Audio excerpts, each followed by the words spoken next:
السلام عليكم ورحمة الله وبركاته. الحمد لله نحمده ونستعينه ونستغفره ونؤمن به ونتوكل عليه ونعوذ بالله من شرور أنفسنا ومن سيئات أعمالنا. من يهده الله فلا مضل له ومن يضلله فلا هادي له. وأشهد أن لا إله إلا الله وحده لا شريك له. وأشهد أن محمدا عبده ورسوله صلى الله تعالى عليه وعلى آله وأصحابه أجمعين. أما بعد فأعوذ بالله من الشيطان الرجيم. بسم الله الرحمن الرحيم. وما من دابة في الأرض إلا على الله رزقها. صدق الله تعالى وصدق رسوله النبي الأمي الكريم. ونحن على ذلك لمن الشاهدين والشاكرين والحمد لله رب العالمين. معزز ও মুহতারাম হাজরাতে মুসল্লিয়ানে কিরাম, বিভিন্ন স্থান থেকে আগত কোরআন এবং হাদিসের সঠিক অনুসারী তাওহীদবাদী মুমিন মুসলিম ভাইরা, আল্লাহ সুবহানাহু ওয়া তাআলার মহান দরবারে লাখ শুকরিয়া জ্ঞাপন করছি, যিনি আমাদেরকে মাহে রমজানের সর্বশেষ জুমার সালাত আদায় করার জন্য মসজিদে আসার তৌফিক এনায়েত করেছেন। এজন্য বলি আলহামদুলিল্লাহ। যদিও জুমাতুল বিদা বলতে কিছু নেই, আমরা হাদিসে শুধু হজ্জাতুল বিদা, বিদায়ী হজ সম্পর্কে পাই। বিদায়ী হজ বলতে হাদিসে উল্লেখ আছে, জুমাতুল বিদা বলতে কোনো শব্দ হাদিসে উল্লেখ নেই। কিন্তু জুমার গুরুত্ব এমনি অনেক, তারপরে রমজানের শেষ জুমা, এটার গুরুত্ব আরো অনেক বেশি, যেহেতু শেষ দশকের গুরুত্ব হাদিসে আল্লাহর রাসূল সাল্লাল্লাহু আলাইহি ওয়াসাল্লাম বলেছেন। আমরা যাকাত সম্পর্কে আলোচনা করছিলাম। যেহেতু রমজান মাস একদিকে যেমন সিয়াম পালনের মাস, একদিকে তওবা ইস্তেগফারের মাহিনা, আর একদিকে এটা জিহাদের মাহিনা, একদিকে গরিব দুঃখীদের সহমর্মিতার মাহিনা, আর একদিকে আল্লাহ সুবহানাহু ওয়া তাআলার কাছে নিজেকে সবচেয়ে বেশি আল্লাহর প্রতি আস্থাশীল প্রমাণ করার মাহিনা।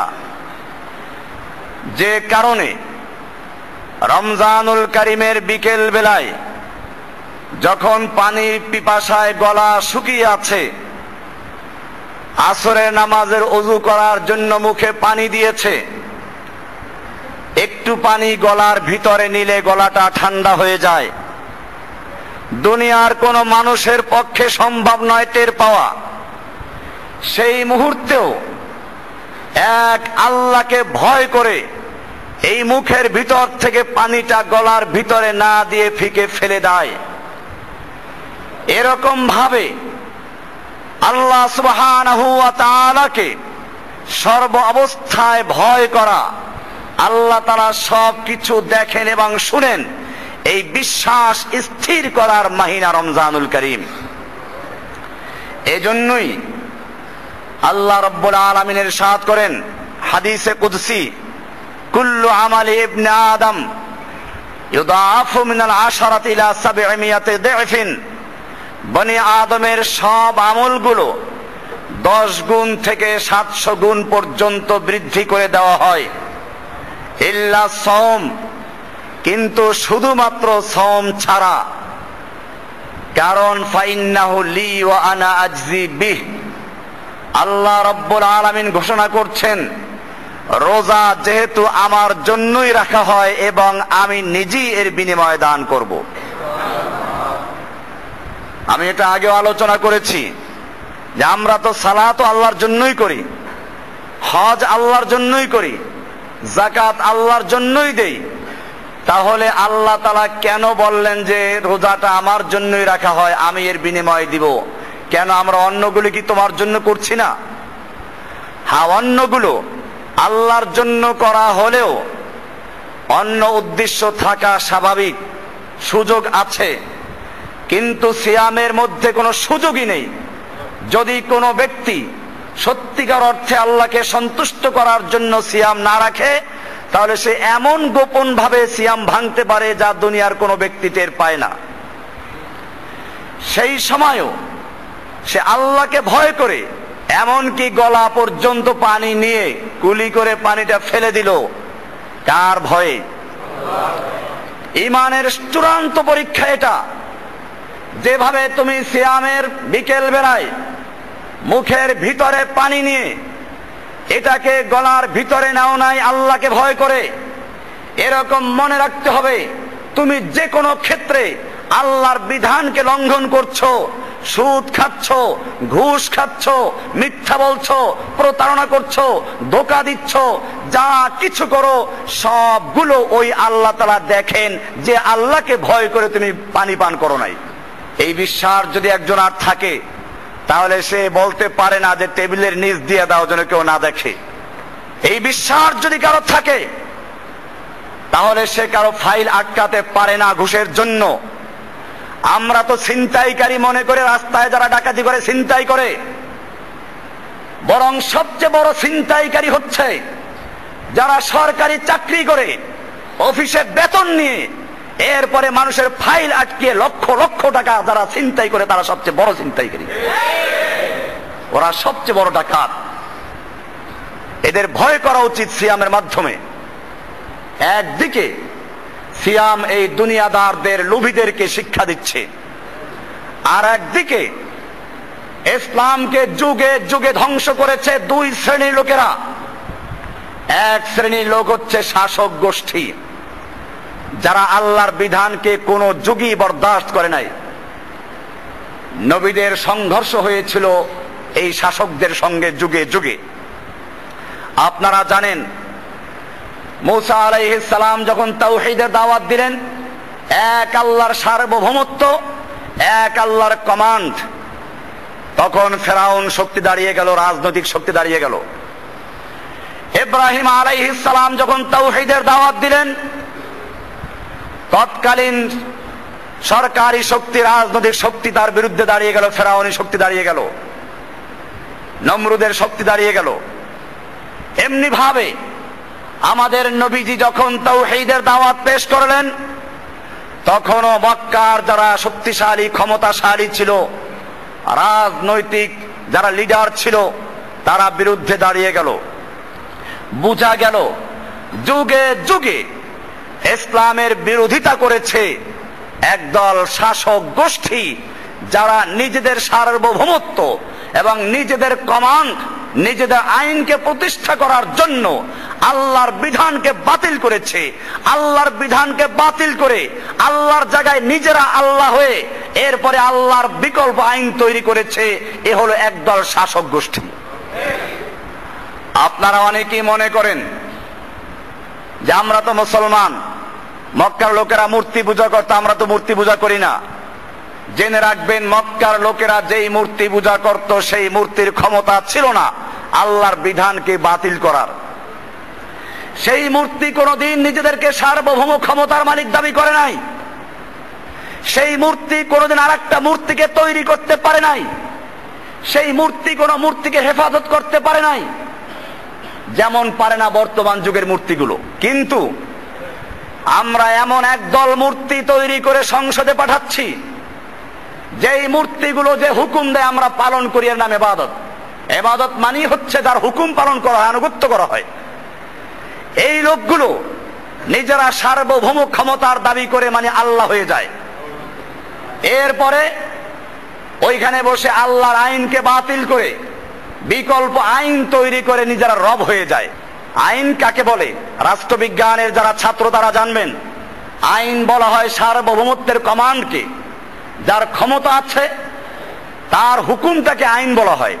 আপনি একটা কারখানার মালিক, 10 লক্ষ কর্মচারী আপনার আছে অধীনে।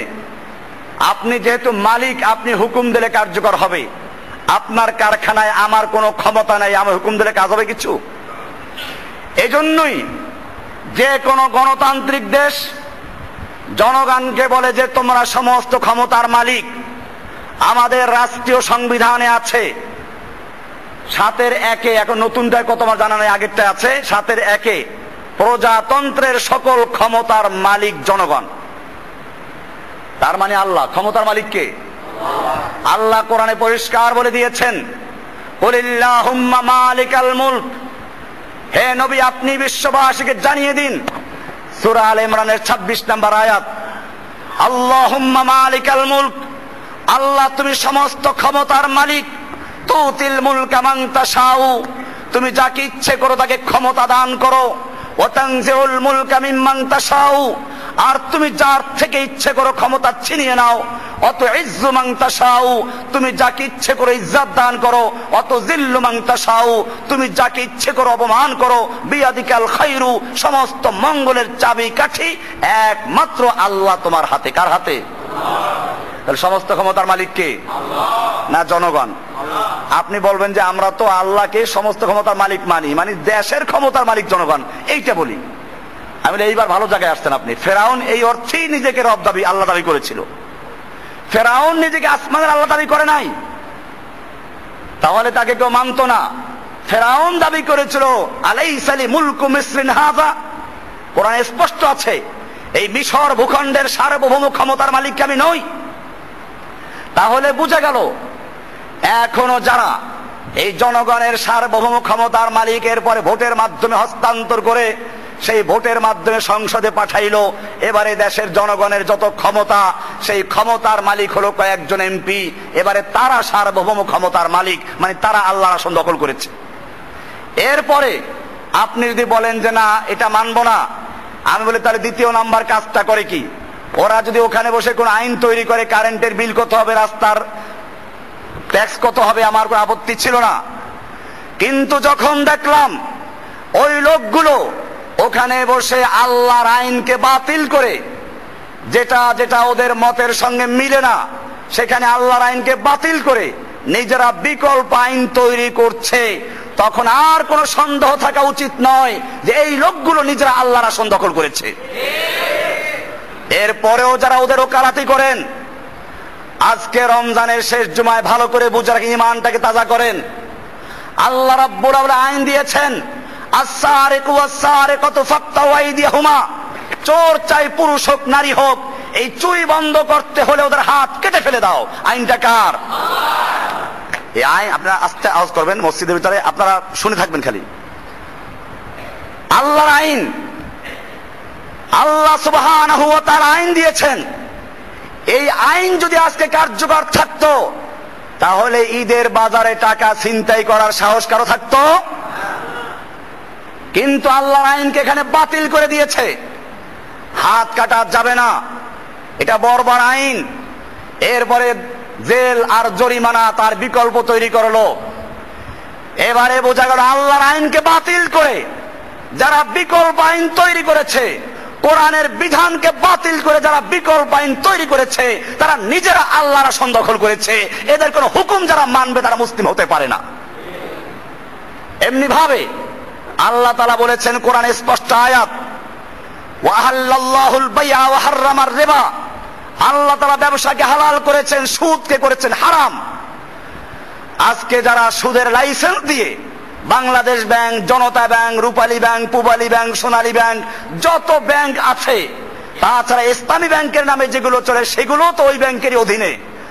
এই সবগুলোতে যারা সুদের লাইসেন্স দিয়ে আল্লাহর হারামকৃত বস্তুকে হালাল করছে, তারা কার আসন দখল করেছে? এমনি ভাবে আল্লাহ তাআলা হুকুম দিয়েছেন, তোদের দেশের নারীদেরকে ধর্ষণ করে, চিন্তাই করে, ঠিক আছে, বিধান আছে, আয-যানিয়াতু ওয়াজ-যানি ফাজলিদু কুল্লা ওয়াহিদিম মিনহুমা মিয়াতা জালদা। ব্যভিচারী নিয়ার ব্যভিচারী, পুরুষ হোক আর নারী হোক, অবিবাহিত হলে ওদেরকে 100 দৌড়া মারো। আর যদি বিবাহিত হয় তাহলে ওই বাঁদরগুলোকে ধরে আনো, গাছের সঙ্গে বাঁধো অথবা হাঁটু পর্যন্ত গাড়ো, রেডিও টেলিভিশনে প্রচার করে ওগুলোকে পাথর ছুঁড়ে ওদের রক্ত মাংস হাড্ডিগুলো বাতাসে উড়িয়ে দাও। যারা দেখবে আর যারা শুনবে জীবনে যেন জেনা ব্যভিচারের নামটা মুখে উচ্চারণ করতে না পারে। এরকম যদি এই বিধান কার্যকর থাকতো তাহলে কি এই দেশে এত নারী ধর্ষণ হতো? কিন্তু এখানে আল্লাহর আইনকে বাতিল করে দিয়েছে।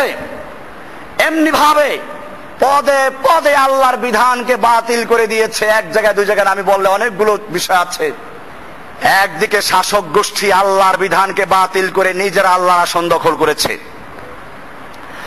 আর 2 নাম্বার হচ্ছে একদল যাজক, শাসক আর কি, এই কথাটা আমার না, আলী রাদিয়াল্লাহু তাআলা আনহুর একটা কবিতা আছে, মাদ্রাসায় যারা পড়েছেন, তালিমুল মুতাআল্লিম নামক কিতাবে আছে, ওয়াহাল আফসাদাদ দীনা ইল্লাল মুলুকু ওয়া আহবারু সুইন ওয়া রুহবানুহা। যুগে যুগে আল্লাহর দ্বীনকে ধ্বংস করেছে 2 প্রকারের লোকেরা। কয় প্রকার?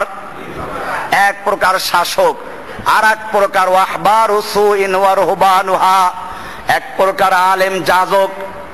যে আলেমরা ওই শাসকদের পা চাটা গোলামি করে আল্লাহর বিধানকে পরিবর্তন করে ওদেরকে খুশি করার জন্য আল্লাহর কালামের কিছু অংশকে গোপন করে, কিছু অংশকে বিকৃত করে ওদের চাহিদা মতো ফতোয়া দিয়ে দেয়। এরা যুগে যুগে আল্লাহর দ্বীনকে পরিবর্তন করেছে, এখনো তার ব্যতিক্রম নয়। এই লোকগুলো সেই মক্কার মূর্তির স্থান দখল করেছে। একদল শাসক যেমন দখল করেছে, এরাও দখল করেছে। আপনি কোরআন শরীফ পড়লে বুঝবেন। আমি প্রায় বলে থাকি, আমার যুগের মানুষের ধারণা হচ্ছে আমরা মুসলমান কারণ আমরা আল্লাহকে বিশ্বাস করি, আর মক্কার লোকেরা কাফের ছিল এজন্য যে আল্লাহকে বিশ্বাস করত না। ডাহা মিথ্যা কথা। মক্কার লোকের আল্লাহকে বিশ্বাস না করলে তারা খানায় কাবা তৈরি করলো কি জন্য? মক্কার লোকের আল্লাহকে বিশ্বাস না করলে আল্লাহর নবীর আব্বার নাম আব্দুল্লাহ হলো কি করে? মক্কার লোকের আল্লাহকে বিশ্বাস না করলে আল্লাহর ঘরে তার তওয়াফ করতে কেন, হজ করতে কেন? কোরআন স্পষ্ট বলছে, ওয়ালা ইন সালতাহুম মান খালাকাহুম লা ইয়াকুলুন্নাল্লাহ। হে নবী, আপনি যদি ওদেরকে জিজ্ঞেস করেন কে ওদেরকে সৃষ্টি করেছে, তারা বলবে আল্লাহ সৃষ্টি করেছেন। কে সৃষ্টি করেছেন? আল্লাহ। কোরআন আরো বলছে, ওয়ালা ইন সালতাহুম মান খালাকাস সামাওয়াতি ওয়াল আরদ। হে নবী, আপনি যদি মক্কার কাফেরদেরকে জিজ্ঞেস করেন, আবু জাহেল আবু লাহাবদেরকে জিজ্ঞেস করেন, মান খালাকাস সামাওয়াতি ওয়াল আরদ, কে সৃষ্টি করেছে আসমান এবং জমিন, লা ইয়াকুলুন্নাল্লাহ, তারা বলবে সৃষ্টি করেছেন কে? আল্লাহ। তাহলে সৃষ্টিকর্তা আল্লাহ তারা আগেও বিশ্বাস করত। দোষটা ছিল কোন জায়গায়? মূর্তি পূজা করতে। এই তো কথা। মূর্তি কেন পূজা করত তাও কোরআনকে জিজ্ঞেস করো। কোরআন বলবে, মা না'বুদুহুম ইল্লা লিয়ুকাররিবুনা ইলাল্লাহি যুলফা। আমরা এই দেবদেবী এবং মূর্তিগুলোকে আল্লাহ বিশ্বাস করে ইবাদত করি না, বরং এদেরকে একমাত্র একটা উদ্দেশ্যে ইবাদত করি, এরা আমাদেরকে সুপারিশ করে আল্লাহর কাছে পৌঁছাইয়া দিবে। কোরআনে আরো বলছে, হাউলাই শুফাউনা ইনদাল্লাহ, এই দেবদেবী মূর্তিগুলো আমাদেরকে আল্লাহর কাছে সুপারিশকারী। ও আমার জাতি, যেরকম ভাবে মক্কার কুফফাররা দেবদেবী আর মূর্তিদেরকে ভায়া মনে করত, মাধ্যম মনে করত, আমার জাতি সেই জায়গায় জীবিত মূর্তি দামি পীর নামে একদল জীবিত মূর্তিদেরকে, মাজারওয়ালাদেরকে সেই মূর্তির স্থানে বসাইয়া এদেরকে মাধ্যম রূপে বিশ্বাস করে, তারপরে আল্লাহকে বিশ্বাস করে। এই পীরগুলো বইতে লিখে দিয়েছে, আল্লাহকে পাইতে হলে কোন মাধ্যম ছাড়া পাওয়া যাবে না। এই পীরদের কবিতা আছে, ना किताबों से ना वाजों से ना जर से पैदा, दीन होता है बुजुर्गों के नजर से पैदा। তোমার কোরআন দিয়ে হবে না, কিতাব দিয়ে হবে না, বুজুর্গ নজর দিলে, তাওয়াজ্জু দিলে দিন পয়দা হয়ে যাবে। আমি জিজ্ঞেস করতে চাই, আল্লাহর নবী আবু তালেবকে সারা জীবন নজর দিলেন, দোয়া করলেন, সারা জীবন দাওয়াত দিলেন, যে আবু তালেব নবীর পক্ষে সারা জীবন কাজ করলো। আবু তালেব মৃত্যুর সময়ও আল্লাহর নবী পাশে গিয়ে বলছেন, চাচা আবু তালেব, সারা জীবন আমার পক্ষে রয়েছো, সারা জীবন আমার উপকার করেছো, তিনটা বছর পর্যন্ত অবরুদ্ধ রয়েছো, খালি বলো লা ইলাহা ইল্লাল্লাহ আশফা লাকা, আমি তোমার জন্য সুপারিশ করতে পারবো, তোমার মুহাম্মদুর রাসূলুল্লাহ সাক্ষী দেওয়া দরকার নাই, এতটুকু আমি তোমার জন্য আল্লাহ থেকে মাফ করাই নিতে পারবো, কিন্তু আশহাদু আল্লা ইলাহা ইল্লাল্লাহ তোমাকে বলতেই হবে। আবু তালেব বলেছিল? আবু তালেব বলে নাই, না বলে মারা গেল। মৃত্যুর পরেও আল্লাহর নবী দোয়া করতে লাগলেন, আর বললেন, আমি ততক্ষণ পর্যন্ত আমার এই চাচার জন্য দোয়া করতে থাকবো যতক্ষণ পর্যন্ত আল্লাহর পক্ষ থেকে নিষেধ না করা হবে। মৃত্যুর পরেও দোয়া করতে লাগলেন। এরপরে আল্লাহর পক্ষ থেকে আয়াত নাযিল হয়ে গেল, সূরা কসসের আয়াত, ইন্নাকা লা তাহদি মান আহবাবতা, হে নবী, আপনি যাকে পছন্দ করেন, আপনি যাকে ভালোবাসেন, আপনার আত্মীয়, আপনার আপনজন, আপনি ইচ্ছে করলে তাকে হেদায়েত দিবেন, এই ক্ষমতা আপনাকে দেওয়া হয় নাই। ওয়ালাকিন্নাল্লাহা ইয়াহদি মান ইয়াশাউ, বরং আল্লাহ তাআলা যাকে ইচ্ছে করেন তাকে হেদায়েত দান করেন। হেদায়েত দেওয়ার মালিক কে? আর কোন ওয়াজের দরকার নেই মুমিনদের জন্য। এইজন্য আল্লাহ তাআলা শিখিয়ে দিয়েছেন, নামাজে দোয়া করো, ইহদিনাস সিরাতাল মুস্তাকিম। কার কাছে হেদায়েত চাওয়া হচ্ছে? কোন ভাইয়া মাধ্যম আছে? ইয়াকা নাবুদু, নামাজে দাঁড়িয়ে প্রত্যেক নামাজে এই সূরা পড়তে হয়। কেন? এমন একটা সূরা, যেই সূরা না পড়লে সালাত হয় না, যেই সূরার এত গুরুত্ব। কেন? যেহেতু এই সূরার মধ্যে বলা আছে, ইয়াকা নাবুদু, আমি কেবলমাত্র তোমারই গোলামি করি। আমি কোন খাজা বাবার গোলাম না, গাজা বাবার গোলাম না, মাজার বাবার গোলাম না, ল্যাংটা বাবার গোলাম না, পীর বাবার গোলাম না, ইমাম সাহেবের গোলাম না। ইয়াকা নাবুদু, আমি কেবলমাত্র তোমারই গোলামি করি। ওয়া ইয়াকা নাস্তাইন, তোমার কাছেই সাহায্য চাই। সাহায্য চাও কার কাছে? এবারে আল্লাহ বলছেন, কি সাহায্য চাও? চকলেট চাও? বাচ্চারা চকলেট চায়, কলা চায়। আল্লাহ শিখাচ্ছেন, যারা এইগুলো চাইও না, আমার কাছে সবচেয়ে বড় দামি জিনিস চাও, ইহদিনাস সিরাতাল সিরাতে মুস্তাকিম চাও। আল্লাহকে পাওয়ার জন্য সোজা রাস্তা। সোজা রাস্তা কয়টা হয়? একটা না হাজার হাজার? সরল রেখা একটা, বক্র রেখা হাজার। আল্লাহকে পাওয়ার রাস্তা একটা, সেই রাস্তার নাম সুন্নাত রাসূলিল্লাহ, তরিকাত রাসূলিল্লাহ। আল্লাহর রাসূলের তরিকায় চলতে হবে।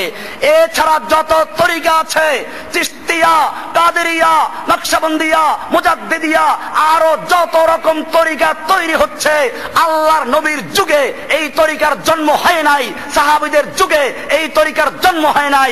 আল্লাহর নবী পরিষ্কার করে গেছেন, মা আনা আলাইহি ওয়া আসহাবি, আমি এবং আমার সাহাবীরা যেই তরিকার উপর আছি, যেই পথের উপর আছি, এই পথে যারা চলবে একমাত্র তারা নাজাত পাবে, বাকি সব জাহান্নামে যাবে।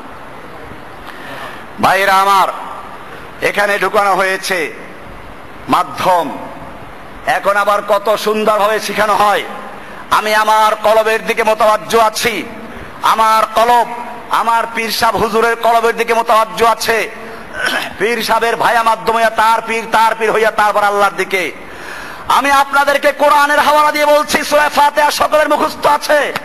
এইখানে যখন আপনি বলছেন ইয়াকা নাবুদু, কা মানে তোমারই ইবাদত করি, তুমি আল্লাহকে সম্বোধন করে বলা হচ্ছে। কোন ভাইয়া মাধ্যম আছে?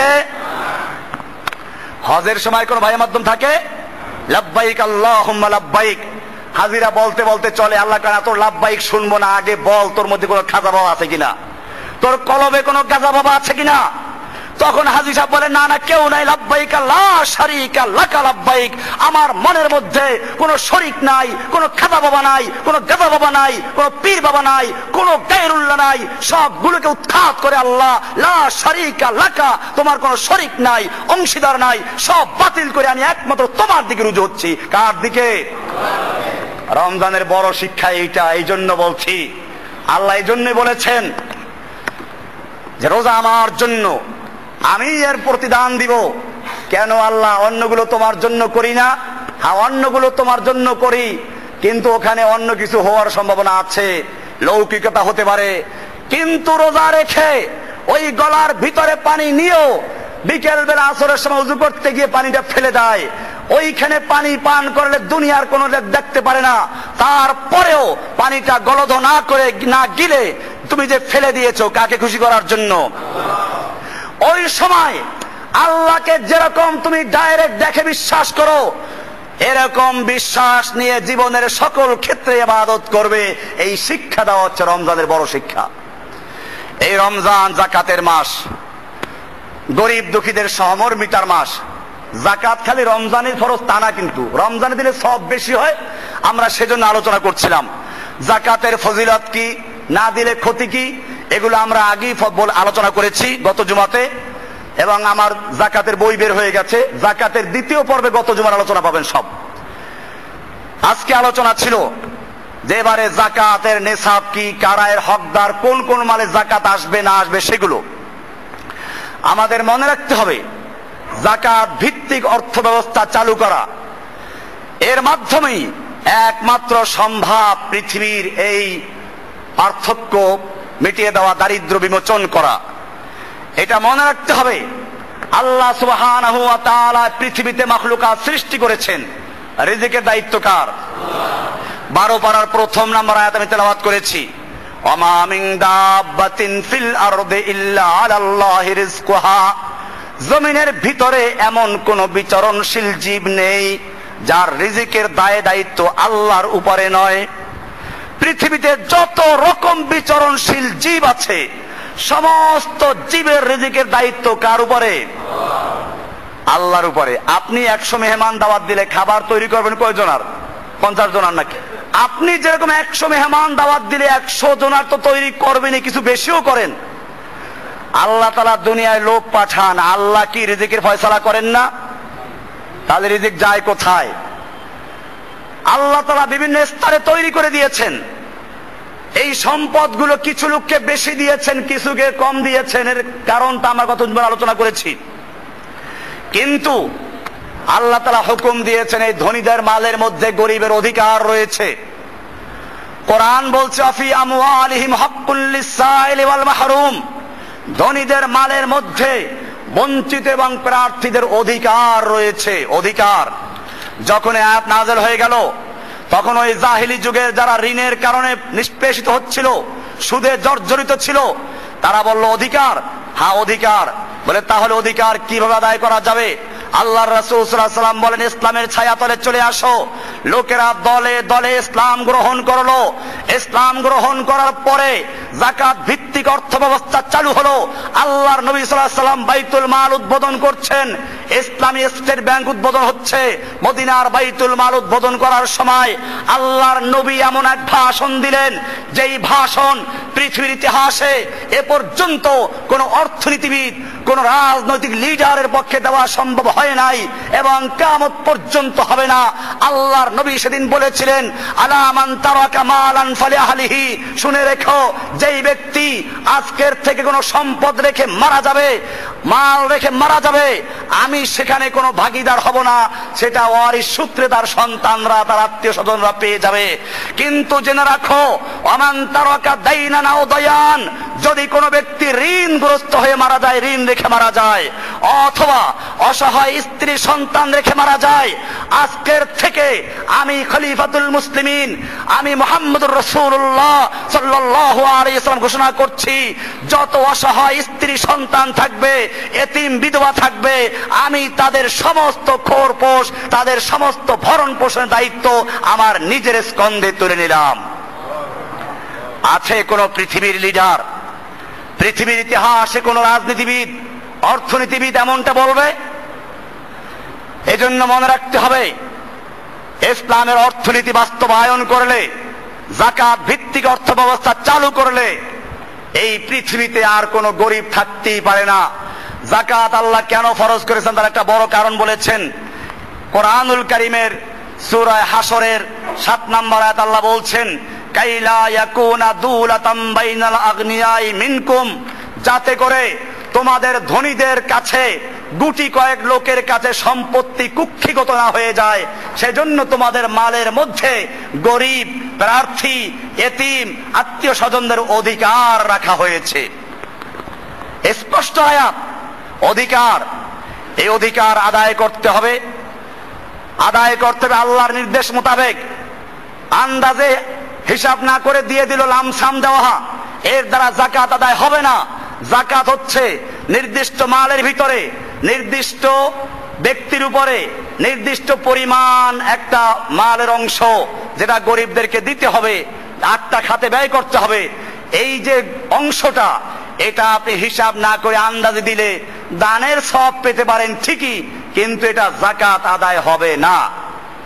এটা পরিষ্কার হয়ে গেল। যাকাত দেওয়ার সময় কাকে কাকে দিবেন সে বিষয়ে আমি একটু আলোচনা পরে করছি। দেওয়ার সময় এটা বলা দরকার নাই। আপনি যখন নিশ্চিত অমুকে যাকাত খেতে পারে, তখন আপনার নিয়ত থাকলে যাকাত দিলাম, তাকে বলার দরকার নেই। এমনকি যদি যাকাতের মাল নিলে সে লজ্জা পাবে, তাহলে তাকে আপনি জানেন যেহেতু সে যাকাতের উপযুক্ত, আপনি বলতে পারেন যে এটা আপনাকে হাদিয়া দেওয়া হলো, তাতেও যাকাত আদায় হয়ে যাবে। কিন্তু এখানে একটা কথা মনে রাখতে হবে, আপনি যদি কারো কাছে টাকা পান, পাওনা আছেন, সে ঋণী, আপনি তাকে মাফ করে দিলেন যাকাত হিসাবে, এতে যাকাত আদায় হবে না। যাকাতের জন্য নিজের মালিকানার থেকে আর একজনকে মালিক বানাইয়া দিতে হবে, তারপরে যাকাত আদায় হবে। যাকাত ফরজ হওয়ার জন্য 1 নাম্বার শর্ত হলো লোকটা মুসলিম হতে হবে। কোন অমুসলিমের উপরে যাকাত ফরজ না। বর্তমান যুগে তো নাস্তিক মুরতাদ আছে অথবা বেনামাজি আছে। নামাজ যদি কোনো ব্যক্তি নিয়মিত না পড়ে, সে মুসলমান থাকে না। মাঝে মধ্যে 2 ওয়াক্ত না পড়লে আমি তাকে কাফের বলি নাই, কিন্তু আল্লাহর রাসূল সাল্লাল্লাহু আলাইহি ওয়াসাল্লাম বলেছেন, মান তারাকা সালাতান মুতাআম্মিদান, যেই ব্যক্তি 1 ওয়াক্ত সালাত ইচ্ছে করে তরক করলো, সে ব্যক্তি ফাকাদ কাফারা, সে কাফের হয়ে গেল, কুফরি করলো। কুফরি করলো, একটা কুফুর জমা করলো, 2টা কুফুর জমা করলো, দৈনিক 5টা কুফরি করলো, মাসে কয়টা করলো, বছরে কয়টা করলো, জীবনের 50-60 বছর নামাজ পড়ে নাই, কত কুফরি করলো। ওই বেটা 1-2টা টাকা জমা করতে করতে একজন লোক টাকা ওয়ালা হয়ে যায়। ঠিক এরকম ভাবে যে কুফরি জমা করে, কুফরি জমা করতে করতে কাফের ওয়ালা হয়ে যায়, সে ব্যক্তি কাফের হয়ে যায়। ওর বউ যদি নামাজ পড়ে, ও বেনামাজি হয়, বিয়া থাকবে না, মরলে পরে জানাজা হবে না। মুসলিমের জন্য জানাজা, ওর জন্য জানাজা নাই। ও যদি মরে, মুসলমানদের কবরস্থানে দাফন করা যাবে না। এই জন্য আমি এই আমার বক্তব্য যাদের কানে যাচ্ছে ইন্টারনেটের মাধ্যমে, সবাইকে আমি সাবধান করছি, বিশেষ করে ওলামায়ে কেরামদেরকে, ইমামদেরকে বলবো, যদি কোনো মহল্লায় চিহ্নিত বেনামাজি মারা যায়, আল্লাহর হস্তে তোমরা ওর জানাজা বাতিল করে দাও, ওর জানাজা পাওয়ার অধিকার নাই। ভাইরা আমার, এজন্য ইসলামের যে কোনো বিধান কার্যকরের জন্য প্রথম শর্ত মুসলিম। 1 নাম্বার মুসলিম ছাড়া অমুসলিমের উপর যাকাত ফরজ নাই। 2 নাম্বার স্বাধীন কৃতদাস, এর উপরে যাকাত ফরজ হয় না, বিস্তারিত এখন বলবো আজকে। এরপরে 3 নাম্বার হচ্ছে মালিকে নেসাব। মালিকে নেসাব হচ্ছে, এটা আমি একটু পরে আলোচনা করছি, নেসাব কাকে বলে, মালিকে নেসাব কি। 4 নাম্বার হচ্ছে মালের উপরে পূর্ণ দখল থাকতে হবে। পূর্ণ দখল মানে যে মালটা আপনার পূর্ণ নিয়ন্ত্রণে।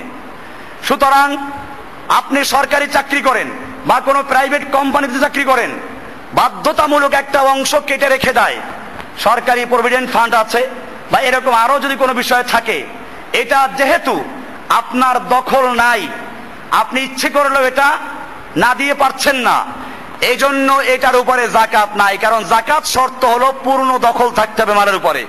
ওখানে পূর্ণ দখল নাই বিধায় ওর উপর যাকাত ফরজ না।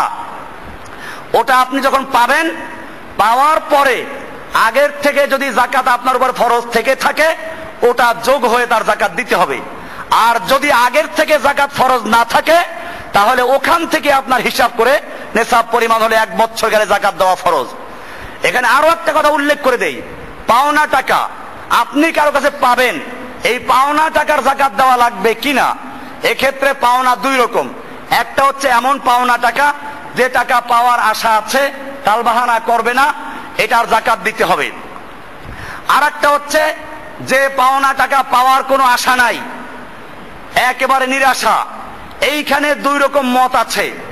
এখন যাকাত দেওয়া ফরজ না, তবে যখন পাবেন তখন কি খালি ওই বছর থেকে যাকাত দিলেই চলবে, না পিছনের যে কয় বছর গেল তারও জাকাত দিতে হবে? কোনটা? বেশিরভাগ আলেমদের মত হচ্ছে, বিশেষ করে হানাফি মাযহাব অনুযায়ী, যে এই বিগত বছর যত গেল তারও জাকাত দিতে হবে।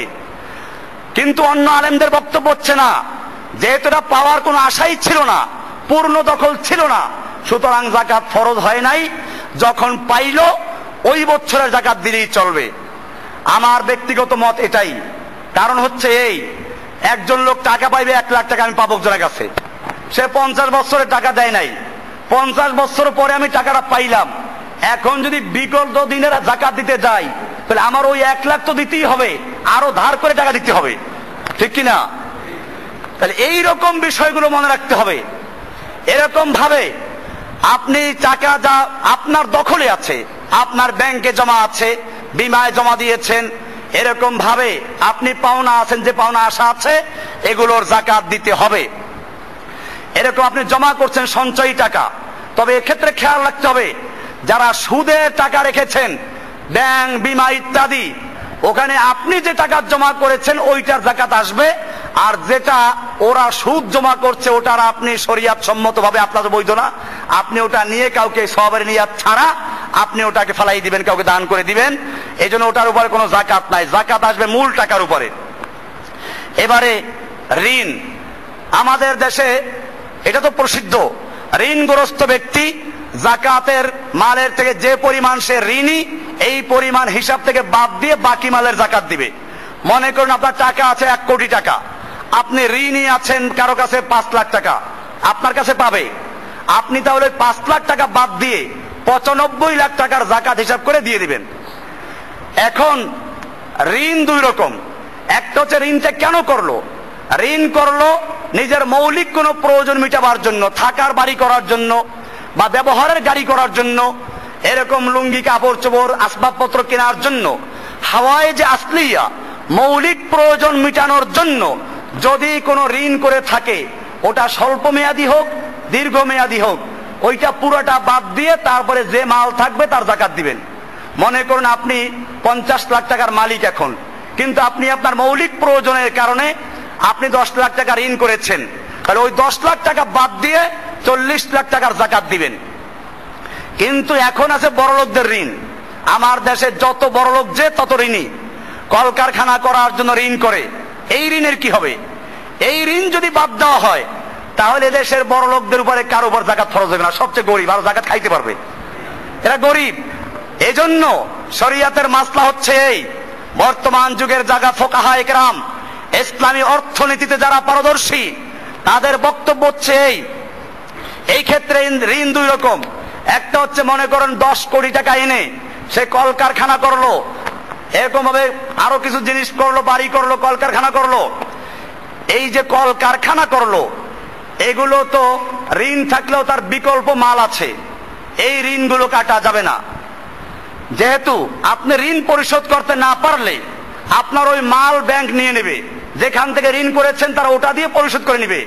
সেই কারণে যেই সমস্ত ঋণের এগেনিস্টে, যে সমস্ত ঋণের বিপরীতে আপনার সম্পত্তি আছে, ঋণ করে কলকারখানা করেছেন, এইগুলো ঋণ বাদ যাবে না। এরপরে হলো যে সমস্ত ঋণ এরকম না, কাঁচামাল ক্রয় করেছে, মনে করেন 10 কোটি টাকা ঋণ করে 5 কোটি টাকা দিয়ে কলকারখানা করেছে, আর 5 কোটি টাকা দিয়ে সে কাঁচামাল উৎপন্ন করবে যেগুলো তৈরি করেছে, এক্ষেত্রে ওই মালের উপরে জাকাত আসবে বাজার দর হিসেবে। এগুলো আর একটা বিষয়, ঋণের বিষয়গুলো। এরপরে কিছু ঋণ আছে এরকম যে মৌলিক প্রয়োজন মিটাবার জন্যই, কিন্তু মৌলিক প্রয়োজনের মধ্যে আবার ব্যবসা বাণিজ্য করার জন্য।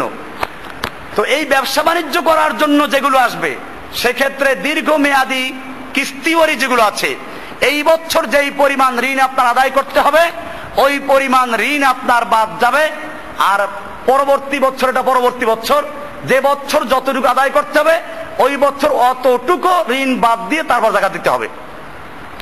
মনে করুন একজন লোক 10 লাখ টাকা ঋণী আছে, কিন্তু প্রতি বছর তাকে 1 লাখ আদায় করতে হবে।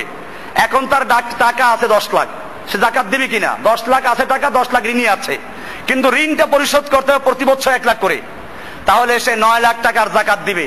1 লাখ টাকা এই বছর আদায় করার, ওইটা জাকাত থেকে বাদ যাবে। বিষয়টা ক্লিয়ার হয়ে গেল। এরকম ঋণের মাসলাগুলো এখানে দেওয়া আছে। আমার আজকের যে বইটা আপনারা পাচ্ছেন কিতাবুজ যাকাত, এখানে এইগুলো সব দেওয়া আছে যেগুলো আমি এখন বলছি। এই ঋণগুলো এভাবে আপনারা দেখে নেবেন। এরপরে যাকাত ফরজ হয় কিসের উপরে? যাকাতের নেসাব কি? যাকাতের নেসাব হচ্ছে কারো মৌলিক প্রয়োজন, এক বছরের থাকা পড়া খাওয়া দাওয়া, এই জন্য যা প্রয়োজন এক বছরের খোরপোশ বাদ দিয়ে অতিরিক্ত যদি কারো কাছে 7.5 ভরি স্বর্ণ পরিমাণ সম্পদের মালিক হয়, তাহলে তার উপরে যাকাত ফরজ। অবশ্য এখানে আমাদের কিতাবগুলোতে দুই রকম বলা আছে, একটা হচ্ছে স্বর্ণের নেসাব আর একটা রূপার নেসাব। স্বর্ণ আর রূপার মধ্যে পার্থক্য আছে। স্বর্ণের বলা আছে 7.5 ভরি, বর্তমান গ্রামের ওজনে এটা হিসাব করলে স্বর্ণ দাঁড়ায় গিয়ে 20 মেসকাল, আর 1 মেসকাল হলো 4.25 গ্রাম, তার মানে 85 গ্রাম স্বর্ণ হলে 7.5 তোলা যেটাকে বলা হয়, এর উপরে যাকাত ফরজ। রূপার হিসাব হলো 52.5 তোলা, যেটা 595 গ্রাম হয়ে যায়। সতর্কতার জন্য আমরা বলি 600 গ্রাম রূপার দাম। এখন রূপা এবং সোনার অনেক পার্থক্য, কি করবেন? এক্ষেত্রে হানাফি মাযহাবের বক্তব্য হচ্ছে এই দুইটার মধ্যে বাজারে যেটার দাম কম, যেমন এখন রূপার দাম কম, যেটার দাম কম ওইটার দাম হিসাব করতে হবে। এটা হানাফি মাযহাবের বক্তব্য, যাতে গরিবদের ফায়দা বেশি। কারণ স্বর্ণের হিসাব করলে এখন স্বর্ণের ভরি কত? প্রায় 63,000 টাকা। তো 63,000 টাকা হলে 7.5 ভরি স্বর্ণের দাম কত হয়? প্রায় 5.5 লাখ টাকা। তাহলে 5 লাখের নিচে যাকাত হচ্ছে না। অপর দিকে রূপার দাম হলে অনেক কমে যাকাত ফরজ হয়ে যায়। ধনী সংখ্যা বাড়ে, গরিবদের লাভ বেশি হয়। হানাফি মাযহাবের ফতোয়া হচ্ছে এই, এক্ষেত্রে গরিবদের লাভের দিকে তাকাইয়া রূপার দামটা হিসাব করতে হবে। কিন্তু যারা এর বাইরে যত আলেম আছেন তাদের বক্তব্য হচ্ছে না, স্বর্ণের দামটা স্থায়ী থাকে। তাছাড়া স্বর্ণের দাম সবার জানা আছে, স্বর্ণের দাম অনেক দিন পর পর বাড়ে, আর যদি বাড়ে তা সবাই জানে, বিশ্বে একটা লেভেল থাকে। এই জন্য সবসময় যাকাতের হিসাব হবে স্বর্ণের নেসাব অনুযায়ী। এছাড়া অন্য অন্য উটের নেসাব, গরুর নেসাব, ছাগলের যাকাত, এক্ষেত্রেও যে নেসাব আছে তার সঙ্গে স্বর্ণের নেসাবের মিল আছে। কারণ 30টা গরুর নিচে যাকাত আসে না। 29টা গরু যদি থাকে তার উপর যাকাত আসবে না। তাহলে 29টা গরুর দাম কত? 29টা গরুর দাম হিসাব করে দেখা যায় স্বর্ণের দামের সাথে মিলে, কিন্তু রূপার দামে তো অনেক বেশি, গরুর সাথে মিলে না। উটের যাকাত, কারো যে 5টা উট থাকে তার যাকাত ফরজ হয়।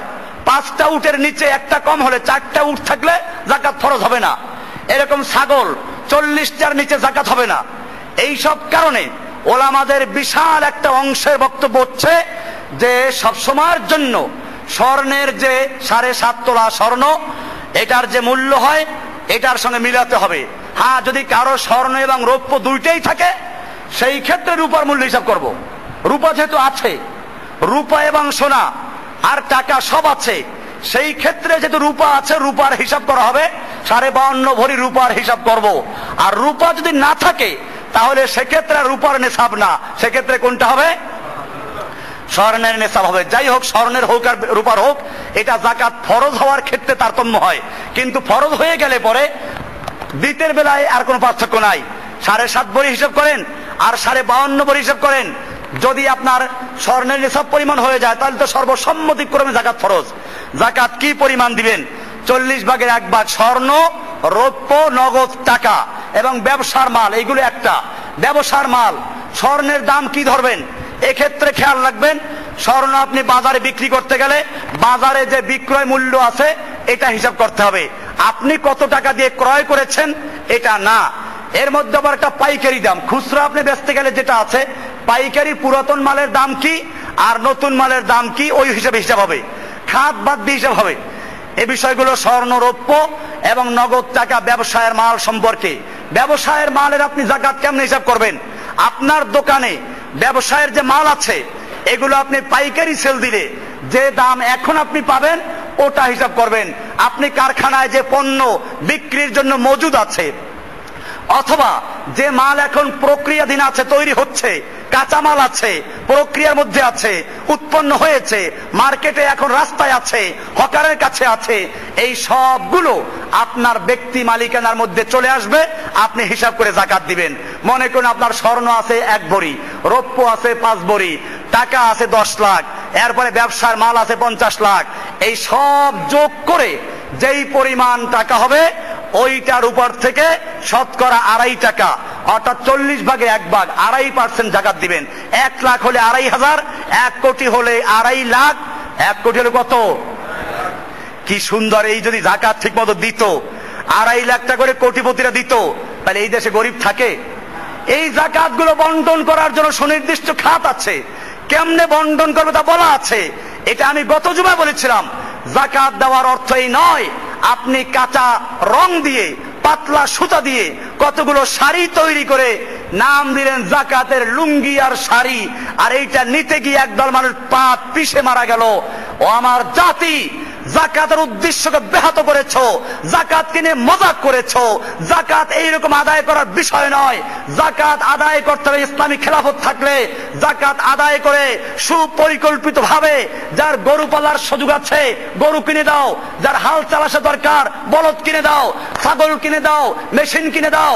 এর মাধ্যমে একবার যাদেরকে যাকাত দেওয়া হবে, পরের বছর সে যেন যাকাত দেওয়ার মতো উপযুক্ত হয়। এইভাবে যাকাত বন্টন করা হচ্ছে যাকাতের উদ্দেশ্য। যাকাত যদি কারো চিকিৎসার জন্য দেন, যত টাকা দরকার দেওয়া যাবে চিকিৎসার প্রয়োজনে। এরকম ঋণ পরিশোধ করার জন্য যাকাত দেওয়া যাবে, ঋণ আদায় করার জন্য যে পরিমাণ দরকার দেওয়া যাবে। এরকম ভাবে আমি খাতটা একটু পরে বলছি। যাকাতের আরো যে বিষয়গুলো আছে, যাকাত ব্যবহারের স্বর্ণ, এর যাকাত আসবে কিনা এটা নিয়ে ওলামাদের 2 মত আছে। কেউ কেউ বলেছেন যেহেতু ব্যবহারের কাপড় চোপড়, ব্যবহারের থালা বাসন, ব্যবহারের গাড়ি, ব্যবহারের বাড়ি, এগুলোতে যাকাত আসে না, অতএব ব্যবহারের স্বর্ণের উপরও যাকাত আসবে না। এটা ওলামাদের একটা মত আছে। কিন্তু এক্ষেত্রে আমি আমার বক্তব্যটা বলছি, এবং এর সঙ্গে যে ওলামাদের বক্তব্য আছে তাদের বক্তব্য তুলে ধরছি। আমার কাছেও এটা গ্রহণযোগ্য নয়। গ্রহণযোগ্য হচ্ছে স্বর্ণ আর ব্যবহারের কাপড় চোপড় এক নয়। কারণ হচ্ছে এই স্বর্ণ এটা বৃদ্ধি পায়, এটা অন্য মালের থেকে আলাদা। স্বর্ণের উপর ভিত্তি করে টাকার প্রচলন হয়, স্বর্ণের উপর ভিত্তি করে পৃথিবীর অর্থনীতি নিয়ন্ত্রণ হয়। কাজে স্বর্ণকে কাপড় চোপড়ের সঙ্গে তুলনা করা ঠিক না। এজন্য স্বর্ণ ব্যবহারের হলেও তাতেও যাকাত দেওয়া লাগবে, থালা বাসনে লাগবে না। থালা বাসন, ঘরের আসবাবপত্র যত বেশি থাকুক ওগুলোতে যাকাত দেওয়া লাগবে না। অপচয় ভিন্ন জিনিসগুলো হবে, কিন্তু যাকাত ফরজ হবে না। এর দলিল হচ্ছে কোরআনুল কারীমে আল্লাহ রাব্বুল আলামিন বলছেন, ওয়াল্লাযীনা ইয়াকনিজুনা আয-যাহাবা ওয়াল ফিদ্দা, যারা স্বর্ণ এবং রৌপ্য সঞ্চয় করে, পুঞ্জীভূত করে, ওয়ালা ইউনফিকুনাহা ফি সাবিলিল্লাহ, আল্লাহর রাস্তায় আর ওরা খরচা করে না, ফাবাশশিরহুম বিআযাবিন আলীম, ওদেরকে কষ্টদায়ক মর্মন্তুদ শাস্তির সুসংবাদ দাও। এখানে খাস করা হয় নাই ব্যবহারের স্বর্ণ না ব্যবহার ছাড়া, সবগুলোকে উল্লেখ করা হয়েছে। এরকম ভাবে আমর ইবনে শুআয়বা আবিয়ান জাদ্দিতে হাদিস বর্ণিত আছে, আল্লাহর নবীর কাছে একটা মহিলা আসলো, তার সঙ্গে ছিল তার একটা মেয়ে, তার হাতে ছিল 2টা স্বর্ণের রুলি, আল্লাহর ব্রেসলেট। আল্লাহর রাসূল জিজ্ঞেস করলেন এগুলোর যাকাত দাও? সে বলল না, যাকাত দেই না। ক্বালা লা, আল্লাহর রাসূল সাল্লাল্লাহু আলাইহি ওয়াসাল্লাম বললেন, আয়াসুররুকে আইয়ুসাফফিরাকিল্লাহু বিহিমা ইয়াওমাল কিয়ামা সাওয়ারাইন মিন নার, তুমি কি চাও যে আল্লাহ তাআলা তোমাকে এই 2টা চুরির বিনিময়ে আল্লাহ তাআলা তোমাকে 2টা আগুনের চুরি পরাই দিবেন? এরপরে ওই মেয়েটা এই দুটো খুলে আল্লাহ রসুলের কাছে দিয়ে দিলাম, বলে আল্লাহ রসুলের কাছে দিয়ে দিলাম, যাকাত হিসেবে আপনি আর দান করুন যেখানে চান। এতে বোঝা গেল ব্যবহারের স্বর্ণের উপরে যাকাত দেওয়া ফরজ। আয়েশার থেকে একটা হাদিস আছে, উনি একটা রুলি বানাইলেন। আল্লাহ রসুল সাল্লাল্লাহু আলাইহি ওয়াসাল্লাম জিজ্ঞাসা, এটা কি? এটা আপনার জন্য, আমি একটু সাজগোজ করার জন্য এটা তৈরি করেছি। আল্লাহ রাসূল সাল্লাল্লাহু আলাইহি ওয়াসাল্লাম বলেন, তুমি কি যাকাত দাও? বলে না, যাকাত দেই না। আল্লাহ রাসূল বলেন, হুয়া হাসবুকা মিনান নার, এটা তোমার জাহান্নামে যাওয়ার জন্য যথেষ্ট। বোঝা গেল যে ব্যবহারের স্বর্ণেরও যাকাত দিতে হবে। কাজে এটা কোরআন এবং হাদিস থেকে প্রমাণিত। এখানে আরেকটা কথা বলে দেই, বাড়ি যারা তৈরি করে ভাড়ার জন্য, ভাড়া দেওয়ার জন্য, কলকারখানা ভাড়া দেওয়ার জন্য গাড়ি, এই কলকারখানার যাকাত নাই, ওটা আয়ের উপর যাকাত আসবে। এরকম জমি, যারা জমি ক্রয় করেছেন বাড়ি করার জন্য, এটার উপরে যাকাত নাই। এরকম ভাবে আপনার ফসলের জমি, আয়ের উপরে যাকাত হবে। ভাড়ার জন্য যে বাড়ি তৈরি করা হয়, আয়ের উপরে যাকাত হবে। অন্যান্য যাকাত এসব মিলে যাকাত হবে। ওই বাড়ির মূল্য না, তবে কেউ যদি প্লট বিক্রি করে, ফ্ল্যাট বিক্রি করে, তাহলে প্লট আর ফ্ল্যাট হলো তার মূলধন, এটা হিসাব করে যাকাত দিতে হবে। মনে করুন কেউ জমি বেচে আর কিনে, তাহলে তার জমির যে মূল্য ওর উপর যাকাত আসবে। কেউ বাড়ি করে আর বিক্রি করে, ফ্ল্যাট বিক্রি করে, ওটা ফ্ল্যাটের মূল্যের উপর যাকাত আসবে। আর একটা হচ্ছে না, সে বাড়ি করে ভাড়া দেওয়ার জন্য করে, তাহলে বাড়ির মূল্য যাকাত আসবে না। কলকারখানা আপনি করলেন, ওটার মূল্যের উপর যাকাত আসবে না, আয়ের উপরে যাকাত আসবে। গাড়ি ভাড়া দিচ্ছেন, এই ভাড়ার গাড়িতে গাড়ির মূল্য যাকাত আসবে না, ওটা ভাড়া যা পাবেন তার উপর যাকাত আসবে, আয়ের উপরে, উৎপন্নের উপরে। আর যদি কোনো গাড়ির ব্যবসা করে, গাড়ি বেচা কিনা করে, তাহলে সেক্ষেত্রে গাড়ির মূল্য হিসাব করতে হবে। তো এ গেল আপনার গাড়ি, স্বর্ণ, বাড়ি, এগুলোর যাকাত। এরপরে যাকাত অগ্রিম দেওয়া যাবে। কারণ মনে করেন যাকাত এখনো বছর পূর্ণ হয় নাই, চন্দ্র মাস হিসেবে বছর পূর্ণ হবে, পূর্ণ হয় না, আগেই যাকাত দিতে চায়, রমজান মাস তো দিতে পারে, হিসাব করে দিতে হবে, পরে ওটাকে যোগ করে নিবে, এভাবে দেওয়া যাবে। এরকম বৈদেশিক মুদ্রা কারো কাছে থাকলে ওটার যাকাত দিবে যে বিক্রয় মূল্য আছে তার উপর ভিত্তি করে। এরকম ভাবে আরো যে দাপ্তরিক কাজগুলো আছে সেখানেও এই যেগুলো বললাম যে এগুলো যাকাত ওভাবে দেওয়া হবে। অবৈধ যদি আয় থাকে, অবৈধ আয়ের কোনো যাকাত নাই। আপনি মরা গোশত বিক্রি করলেন, পচা গোশত বিক্রি করলেন, মদ বিক্রি করলেন, শূকরের মাংস বিক্রি করলেন, এগুলো এরকম ভাবে ছিনতাই করে, চুরি করে, ডাকাতি করে, সুদের মাধ্যমে, ঘুষের মাধ্যমে যে টাকা নিল, এতে কোনো যাকাত নাই, এটা তার জন্য বৈধ মাল না। আর হচ্ছে অবৈধ উপায়ে অর্জিত সম্পদ, সেগুলো আপনার এগুলোর উপর যাকাত আসবে না।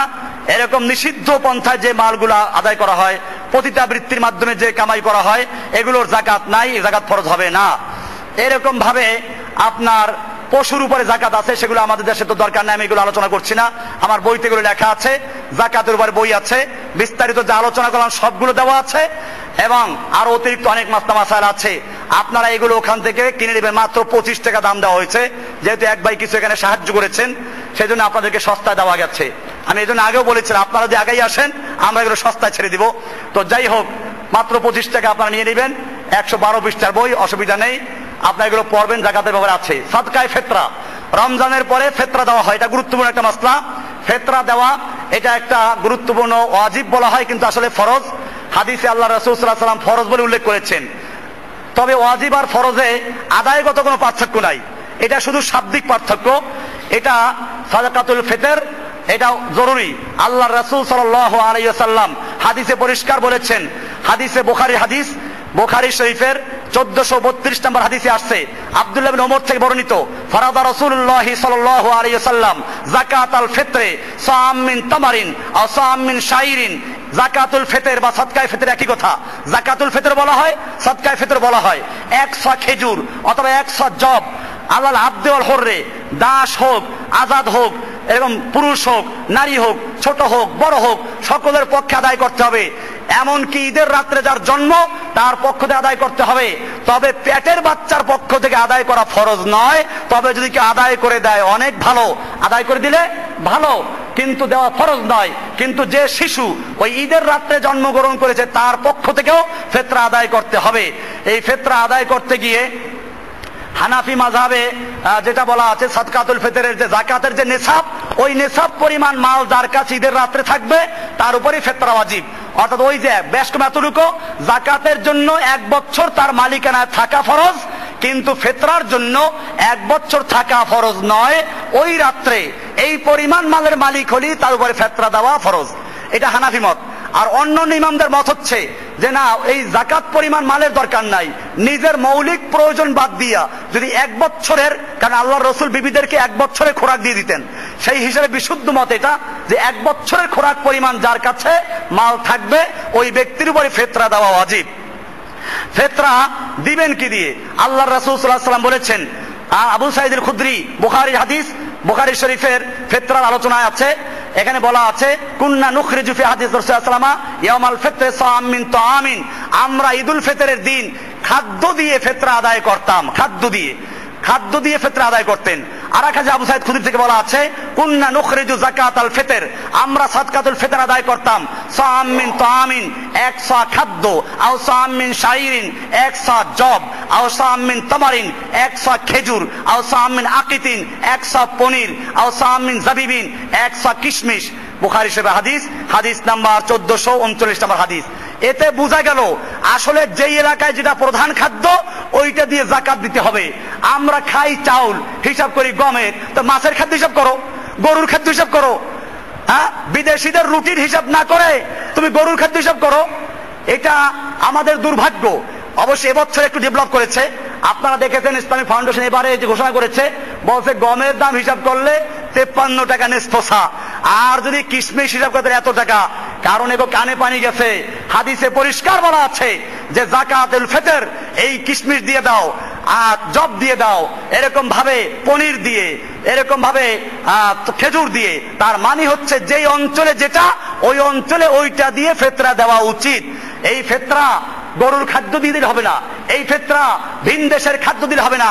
আমি এই জন্য আমার ওই যাকাতুল ফিতরের সম্পর্কে লিখে দিয়েছি যে আমি এখানে বিতর্ক সৃষ্টি করতে চাচ্ছি না, কিন্তু আপনাদেরকে উত্তম পরামর্শ দিচ্ছি যে এক্ষেত্রে আপনারা চাউল খান, এই চাউল দিয়ে আপনারা সাদকায়ে ফিতর আদায় করে দেন, চাউল কিনে গরিবদেরকে দিয়ে দেন। এটা খেয়াল রাখবেন। আল্লাহ রাসূল সাল্লাল্লাহু আলাইহি ওয়াসাল্লাম টাকা পয়সা দিয়ে ফিতরা আদায় করেন নাই। এখনো আরবরা টাকা পয়সা দিয়ে ফিতরা দেয় না। ফিতরা দেয় তারা, দেখবেন ঈদের আগের রাত্রে এক রাস্তায় চাউল ওইরকম 2.5 কেজি করে তারা পোটলা বেঁধে রাস্তায় রেখে দিয়েছে। বাঙালিরা নেয়, গরিবরা নেয়, নিয়ে নিয়ে খাচ্ছে। এটা সহি নিয়ম, এটা দিয়ে আদায় করা, যে যেটা খায়। এবং মূল্য দিয়েও আল্লাহ নবী দেন নাই, এটা হাদিসে স্পষ্ট আছে। আল্লাহ রাসূল সাল্লাল্লাহু আলাইহি ওয়াসাল্লাম এগুলো দিয়ে দিতেন। কাজে এটাকে খাস করে দেওয়া। এরপরে নেসফ সা, এখানেও সায়ের ব্যাপারটাও আলাদা আছে। আল্লাহর নবীর যুগে সা ছিল একটা, যেখানে আমরা হিসাব করেছি 2 কিলো 40 গ্রামের মতো ধরে, মাপে একটু বেশ কম আছে, আপনারা এটা পড়লে পাইবেন, একটু বেশ কম আছে। কারণ আগে ছিল পাত্র, কৌটা বা পুরা, পুরার মধ্যে চাউল দিলে 1 ওজন হয়, গম দিলে 2 ওজন হয়, খেজুর দিলে 2 ওজন হয়, কিশমিশ দিলে 2 ওজন হয়। এই বিতর্কের থেকে বাঁচার জন্য আমরা বলি এককালে সোজা 2.5 কিলো করে দিয়ে দেন, তাহলে একেবারে ঝামেলা মুক্ত। চাউল কিনে পোটলা করে গরিবদেরকে দিয়ে দেন। যেই ধরনের চাউল আপনি খান, আপনি খান ভালো চাউল, গরিবদেরকে দেবেন নিম্নমানের চাউল। এটা করেন না। এখন আমাদের যে 53 টাকা হিসাব করে দিয়েছে, আমি এটার সঙ্গে ঝগড়া করতে চাই না। যারা ওটা মানতে চান মানেন, আমার কোনো আপত্তি নাই, কিন্তু আমার দায়িত্ব আছে হাদিসটাকে শুনাইয়া দেওয়া। আমি সেটা করলাম যে হাদিসে কোনো জায়গায় এরকম বলা হয় নাই তুমি খাইবা চাউল আর দিবা বিদেশি খাদ্য, রুটি দিয়ে, আটা দিয়ে হিসাব করে। এরকম তুমি খাইবা পোড়ার চাউল, তুমি খাইবা মিনিকেট চাউল, তুমি খাইবা কি আরো যে দামি চাউলগুলো আছে, আর দিবা তুমি মোটা চাউল দিয়ে। এটা বলা হয় না, খাদ্য দিয়ে। এরপরে গরিবের ঈদ আগে আল্লাহ তাআলা ইসলামকে কি সুন্দর করে দিয়েছেন। গরিবের ঈদ আগে সাদাকাতুল ফিতর, ঈদের নামাজের আগে আদায় করো। আল্লাহ রাসূল সাল্লাল্লাহু আলাইহি ওয়াসাল্লাম বলছেন, যেই ব্যক্তি ঈদের সালাতের আগে আদায় করলো, ফাহিয়া যাকাতুল মুআদ্দাতুন, এটা ফিতরা হিসেবে আদায় হলো এবং সেটা কবুলের সওয়াব পাবে। আর যে ব্যক্তি জুমার পরে আদায় করলো, ফাহিয়া সাদাকাতুম মিনাস সাদাকাত, এটা অন্যান্য দানের মতো একটা দান, তবে আদায় করতে হবে। সওয়াব কমে গেল, অন্যান্য দানের মতো সওয়াব পাইবেন, কিন্তু ঠিকই আদায় করা বাতিল হয়ে যায় না, এটা আদায় করতেই হবে। এটা ফরজ বা পরিভাষাগত ওয়াজিব, কিন্তু কোনো পার্থক্য নাই, ফরজই বলা হয়েছে হাদিসে, এটা আদায় করতে হবে। ফিতরা কাকে দিবেন? এখানে বলা হয়েছে তুমাতান লিল মাসাকিন। এই বইতে 8টা খাত দেওয়া আছে যাকাতের জন্য, ফিতরার জন্য। ওই 8 খাতে আদায় করতে পারবেন, তবে গরিবদের অধিকারটা এখানে বেশি। কারণ এখানে হাদিসে বলা আছে এই সাদকাতুল ফিতর ফরজ করা হয়েছে কিসের জন্য? আল্লাহ রাসূল বলেছেন যে এই রমজানে যে সাধারণ ত্রুটি বিচ্যুতি হয়েছে, ওইগুলোর পূর্ণ কাফারা হয়ে যাবে, আর গরিবদের খাবারের বন্দোবস্ত হয়ে যাবে। ইসলাম এমন একদিন যাকাত দিয়ে তাদেরকে যেমন স্থায়ী এস্টাবলিশ করার ব্যবস্থা করেছে, ঠিক তেমনি ভাবে আবার সাময়িক ভাবে ঈদের দিনে ধনীরা ঈদ করবে, ভালো জামা পরবে, ভালো খাবার খাবে, গরিব যেন সেই দিন ভিক্ষা না করে। সেজন্য আল্লাহ রাব্বুল আলামিন গরিবদের ঈদটা আগে করার জন্য দিয়েছেন, 1-2 দিন আগে গরিবের ফিতরা আদায় করে দাও।